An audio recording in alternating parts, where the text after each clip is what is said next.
اعوذ باللہ من الشیطان الرجیم، بسم اللہ الرحمن الرحیم۔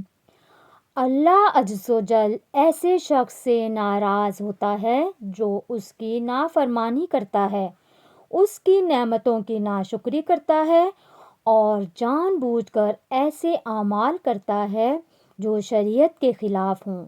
قرآن اور احادیث میں مختلف اعمال کا ذکر کیا گیا ہے جن سے اللہ تعالیٰ کی ناراضگی ظاہر ہوتی ہے، جیسے کہ نمبر 1، شرک کرنا۔ اللہ تعالیٰ فرماتا ہے، یقیناً اللہ اس بات کو معاف نہیں کرے گا کہ اس کے ساتھ شرک کیا جائے اور اس کے علاوہ جسے چاہے معاف کر دے گا۔ سورہ نساء۔ نمبر 2، ظلم کرنا۔ ظالم سے اللہ ناراض ہوتا ہے کیونکہ اللہ عدل کو پسند کرتا ہے۔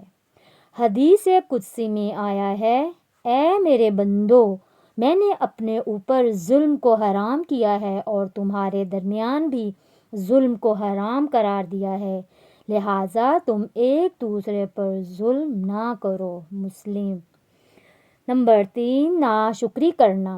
اللہ فرماتا ہے، اگر تم شکر کرو گے تو میں تمہیں اور زیادہ دوں گا، اور اگر ناشکری کرو گے تو میرا عذاب سخت ہے۔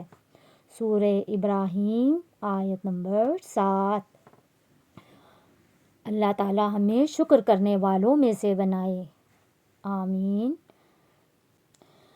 نمبر 4، جھوٹ بولنا۔